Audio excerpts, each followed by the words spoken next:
Hi, എല്ലാവർക്കും സലു കിച്ചണിലേക്ക് സ്വാഗതം. ഞാൻ സമീറ. ഇന്ന് ഞാൻ തയ്യാറാക്കാൻ പോകുന്നത് സിലോൺ പൊറോട്ടയാണ്.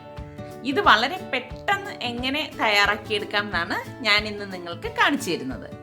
വളരെ ടേസ്റ്റി ആയിട്ടുള്ള ഒരു പൊറോട്ടയാണ്. ഈ പൊറോട്ട ഞാൻ ഗോതമ്പ് മാവിലാണ് തയ്യാറാക്കുന്നത്. അപ്പോൾ ഇത് എങ്ങനെയാണ് തയ്യാറാക്കുന്നതെന്ന് നോക്കാം. അപ്പോൾ ഈ പൊറോട്ട ഉണ്ടാക്കാൻ വേണ്ടിയിട്ട് ഞാനിവിടെ ഒരു ബൗൾ എടുത്തിട്ടുണ്ട്. ഇതിലേക്ക് ഞാൻ 250 ml ഒരു കപ്പ് പാലൊഴിച്ച് കൊടുക്കണം. ഇനി ഇതിലേക്ക് ഞാൻ 1 ടേബിൾ സ്പൂൺ പഞ്ചസാര, പാകത്തിനുള്ള ഉപ്പ്, 1 ടേബിൾ സ്പൂൺ നെയ്ക്ക് പകരം എണ്ണ വേണമെങ്കിൽ നിങ്ങൾക്ക് ഇതിലേക്ക് ചേർത്ത് കൊടുക്കാം. ഇത് നന്നായിട്ടൊന്ന് മിക്സ് ചെയ്ത് കൊടുക്കാം. പക്ഷെ നെയ്യ് ഇടുമ്പോഴായിരിക്കും ടേസ്റ്റ് കൂടുതൽ. ഈ നെയ്യും പാലും കൂടി നന്നായിട്ടൊന്ന് യോജിക്കത്തക്ക രീതിയിലൊന്ന് മിക്സ് ചെയ്ത് കൊടുക്കണം. നെയ്യ് ആയതുകൊണ്ട് തന്നെ ഇതിലേക്ക് മിക്സായി കിട്ടാൻ കുറച്ച് പാടാണ്. അത് പ്രശ്നമൊന്നുമില്ല. നമ്മൾ മാവ് ഇതിലേക്ക് തട്ടിയിട്ട് കുഴച്ചെടുക്കുമ്പോൾ എല്ലാം ഓക്കെയാവും. ഇവിടെ നന്നായിട്ട് മിക്സ് ആയിട്ടുണ്ട്. ഇതിലേക്ക് ഞാൻ 2 കപ്പ് ഗോതമ്പ് മാവാണ് ചേർക്കുന്നത്. ഗോതമ്പ് മാവ് കുറേശ്ശെ ഇട്ടിട്ട് ഇത് നന്നായിട്ടൊന്ന് കുഴച്ചെടുക്കാം.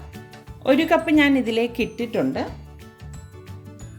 ഇതുപോലെ ഒന്ന് മിക്സ് ചെയ്ത ശേഷം നമുക്ക് ബാക്കി ഗോതമ്പ് മാവ് ഇതിലേക്ക് ഇട്ടിട്ട് മിക്സ് ചെയ്തെടുക്കാം.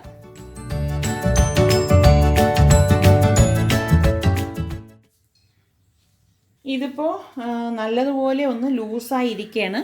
ഞാൻ ഇനി ഇതിലേക്ക് 1/2 കപ്പ് ഗോതമ്പ് മാവും കൂടി ചേർത്ത് കൊടുത്ത് കുഴച്ചെടുക്കുകയാണ് കേട്ടോ. അപ്പോൾ ടോട്ടൽ നമുക്ക് ഈ ഒരളവിൽ 2.5 കപ്പ് ഗോതമ്പ് മാവ് വേണ്ടി വരും.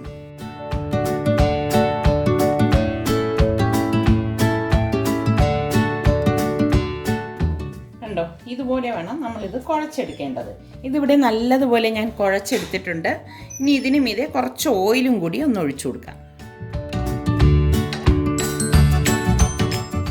കണ്ടോ, നല്ല സോഫ്റ്റ് ഡോ ആയിട്ടുണ്ട്. ഇത് കാണുമ്പോൾ തന്നെ മനസ്സിലാവും.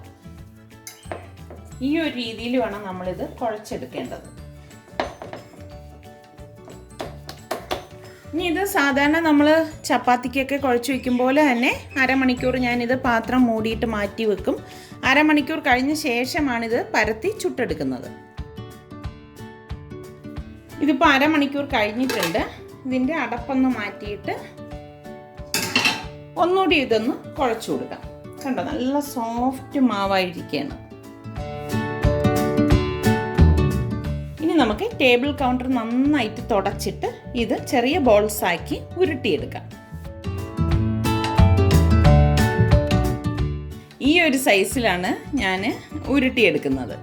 കൗണ്ടർ ടേബിൾ നന്നായിട്ട് തുടച്ചിട്ട് ആദ്യം തന്നെ കൗണ്ടർ ടേബിളിലേക്ക് കുറച്ച് ഓയിൽ ഒഴിച്ചു കൊടുക്കാം. ഓയിൽ ഒഴിച്ചിട്ട് നല്ലതുപോലെ ഒന്ന് തേച്ച് കൊടുക്കണം. നമ്മൾ ഈ ഉരുട്ടി വെച്ചിരിക്കുന്ന മാവില്ലേ, അത് ഇതുപോലെ ഒന്ന് ഉരുട്ടിയിട്ട് നമുക്ക് ഇവിടെ വെച്ച് പരത്തി കൊടുക്കാം. കൈകൊണ്ട് പരത്തിയെടുത്താൽ മതി കേട്ടോ. റോളർ പിൻ ഉപയോഗിക്കേണ്ട ആവശ്യമില്ല. അപ്പം മൈദാമാവാണെങ്കിൽ ഈസി ആയിട്ട് നമുക്ക് പരത്തിയെടുക്കാൻ പറ്റും. കാരണം മൈദാമാവുമ്പോൾ സ്ട്രെച്ച് ചെയ്യും, ഗോതമ്പ് മാവാകുമ്പോൾ സ്ട്രെച്ച് ചെയ്യത്തില്ല. അങ്ങനെ ഒരു വ്യത്യാസമുണ്ട്. ഞാൻ ഒരുപാട് പേര് ഇങ്ങനെ ഗോതമ്പ് മാവിലെ വേണമെന്ന് റിക്വസ്റ്റ് ചെയ്തതുകൊണ്ടാണ് ഞാൻ ഗോതമ്പ് മാവ് തന്നെ എടുത്തത്. അതായത് നല്ല ട്രാൻസ്പെറൻ്റ് ആവുന്നത് വരെ നമ്മളിതൊന്ന് പരത്തി കൊടുക്കണം. കണ്ടോ, അടിയിലത്തെ ആ ഒരു ഗ്രാനൈറ്റ് നമുക്ക് കാണാൻ കഴിയുന്നുണ്ട്. എത്രത്തോളം പരത്താൻ പറ്റുമോ അത്രത്തോളം ഒന്ന് പരത്തിയെടുക്കുക. ഇത്രയും മതിയാകും. ഇനി നമുക്കിത് ഫോൾഡ് ചെയ്തെടുക്കണം. അതായത് ഇതിൻ്റെ പകുതി വരെ കൊണ്ടുവന്നിട്ട് ഇതുപോലെ ഒന്ന് ഫോൾഡ് ചെയ്ത് വെക്കാം. അതുപോലെ തന്നെ ഈ മറു സൈഡും ഇതുപോലെ തന്നെ ഫോൾഡ് ചെയ്ത് വെക്കണം. ഫോൾഡ് ചെയ്ത് വെച്ച ശേഷം വീണ്ടും ഇതൊന്ന് പരത്തി കൊടുക്കാം. കൈകൊണ്ട് തന്നെ അമർത്തി പരത്തിയെടുക്കണം. വീണ്ടും ഇത് സെൻറ്ററിലേക്ക് കൊണ്ടുവരണം, 2 സൈഡും. കണ്ടോ, അപ്പോൾ ഒരു സ്ക്വയർ ഷേപ്പ് വന്നു. അപ്പോൾ നമ്മൾ കൈകൊണ്ട് വീണ്ടും നന്നായിട്ടൊന്ന് കനം കുറച്ച് പരത്തിയെടുക്കാം. അപ്പോൾ ഞാനിത് പരത്തിയെടുത്തിട്ടുണ്ട്. കണ്ടോ, ഇനി നമുക്ക് ഇത് ഈ ചൂടായ പാനിലേക്ക് വെച്ചിട്ട് ചുട്ടെടുക്കാം. ഇതുപോലെ വേണം നമ്മളിത് പരത്തി എടുക്കേണ്ടത്. കണ്ടോ, ഈ ഒരു ഷേപ്പിൽ. പാൻ ഇവിടെ ചൂടായിട്ടുണ്ട്. അപ്പോൾ ഈ ചൂടായ പാനിലേക്ക് ഞാൻ ഈ പരത്തിയ മാവ് വെച്ച് കൊടുക്കാം. ഒരു സൈഡ് ഒന്ന് റെഡി ആകുമ്പോഴേക്കൊന്ന് മറച്ച് വെച്ച് കൊടുക്കാം. ഇതുപോലെ മറിച്ച് ഇട്ട ശേഷം ഇതിന് മുകളിലേക്ക് വേണമെങ്കിൽ നെയ്യൊന്ന് ഇതുപോലെ ഒന്ന് തേച്ച് കൊടുക്കാം. ഇനി നിങ്ങൾക്ക് നെയ്യ് വേണ്ട എന്നുണ്ടെങ്കിൽ ഇത് നമുക്ക് ചേർക്കണം എന്നില്ല. നെയ്യിട്ടൊക്കെ എടുക്കുമ്പോൾ ഒരു പ്രത്യേക ടേസ്റ്റാണ് ഈ പൊറോട്ടയ്ക്ക്. വീണ്ടും ഇതൊന്ന് മറിച്ചിട്ട് കൊടുക്കാം. മറിച്ചിട്ട ശേഷം വീണ്ടും മറു സൈഡിൽ നമുക്ക് കുറച്ച് നെയ്യൊന്ന് തേച്ച് കൊടുക്കാം.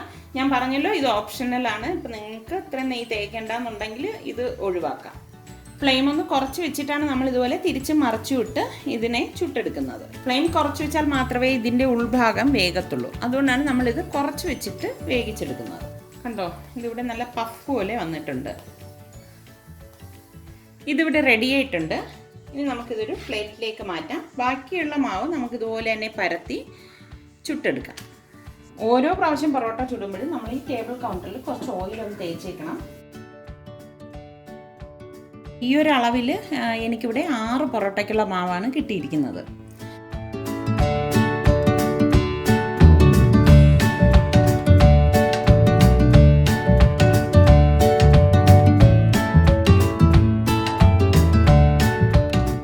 വളരെ പെട്ടെന്ന് തന്നെ തയ്യാറാക്കിയെടുക്കാൻ പറ്റുന്ന സിലോൺ പൊറോട്ട ഇവിടെ തയ്യാറായിട്ടുണ്ട്. പേര് കേൾക്കുമ്പോൾ നമുക്കൊന്നും എന്തോ വലിയ സംഭവമാണെന്ന്. വളരെ എളുപ്പമാണ്. കണ്ടല്ലോ, ഇത്രയേ ഉള്ളൂ ഇതുണ്ടാക്കാൻ.